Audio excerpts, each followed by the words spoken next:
we rolled it so that it was rolling without slipping. I'm going to be saying that very clear for a few minutes because rolling with slipping is an issue.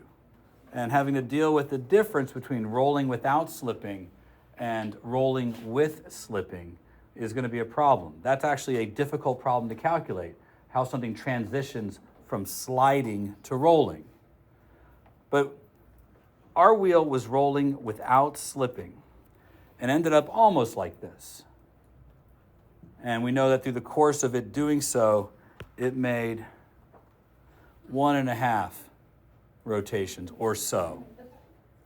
Now, if you did just the bare minimum of what we talked about, you probably went 1.5 circumferences, 2 pi r, and did that to get our answer.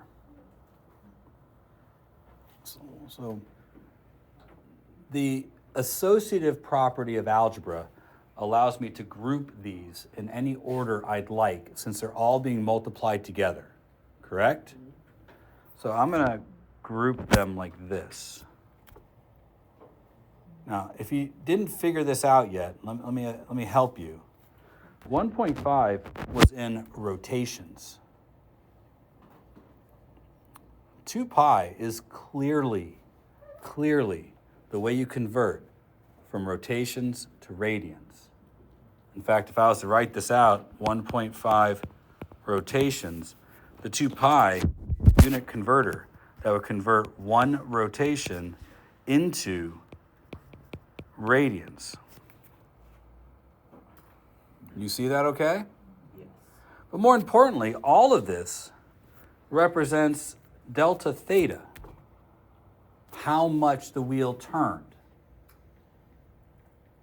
In radians, mind you. Times r, which told us how far the wheel went. Right? That's all this is. That's how you could figure out how far something goes if it's rolling. Now, rolling is more complicated than I'm making it seem, because the point on the wheel definitely had a complicated path. Would you agree with that? Because the point on the wheel didn't go 1.5, or it didn't go 180 centimeters, 280 centimeters. The point on the wheel went up and down the whole time it was going 280 centimeters. In this case, rolling meant that the center of the wheel went this far.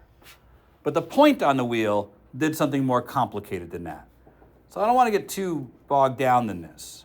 On the other hand, I could write this as d theta dt times r, which would equal dx dt. All right, just take the derivative of both sides, which would tell me that omega times r equals velocity.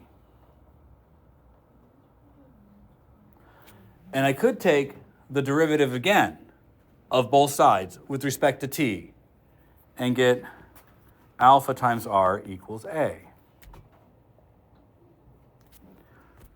This isn't new. We talked about this a while ago when we were talking about centripetal motion. Bring it back here to formally talk about the fact that you can go from a linear function to an angular function using this. And clearly it works. You learned it in the 3rd grade. The only thing I need to make sure you keep in mind is this only works for a calculation when these are in radians. And the answer assumes the unit of the radius. So if the radius is in centimeters, the answer is in centimeters. Understood?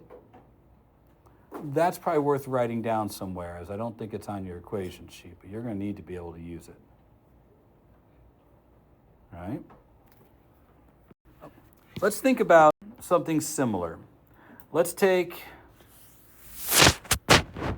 some platform, a disc of some sort. And let's put a little bug here and a little bug here. Okay? And we'll take the whole platform and we're going to give it an angular speed, omega. Now, instantaneously, meaning at this instant that the wheel has this particular velocity, this bug has a velocity in this direction at this instant. Likely, this bug has a velocity in this direction too, but that velocity is going to be much less, maybe half of the speed of the other bug. Agreed so far? Pretty straightforward? The problem is that their velocity isn't constant. Right? Their linear velocity, if they're able to stay on the record, is changing direction all the time. So although they may be maintaining the same speed over here, the velocity is in a different direction. Correct? And of course, that will have to be still true again, say over here, where they've moved to a point where now their velocity is this way. The first thing I want to impress upon you is that this velocity is tangent to the curve. And it doesn't have to be a circle for it to be tangent. Any curved path, the instantaneous velocity will be tangent to the curve. You don't write that kind of stuff down because you don't think it's important. It's important. Because then there'll be a picture of a car going around a curve, and you will not remember that in this moment, the velocities will always be tangent to the curve, regardless of the shape of the curve. The instantaneous velocity is always tangent to that curve. But in order for the velocity to change, there has to be something that causes a change in the direction, and we have a name for that. And I'm sure you all remember it, but let's talk about it anyways. The only way this bug travels in the circular path is if there is an acceleration towards the center. And we called this a centripetal acceleration. Right? And we had, of course, that the centripetal acceleration was related to the tangential velocity divided by the radius.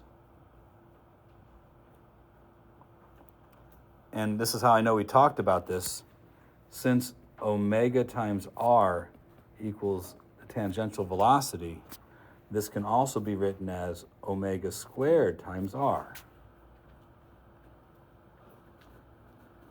Telling me right away that this guy has less centripetal required acceleration to be able to travel in the circle than the other guy.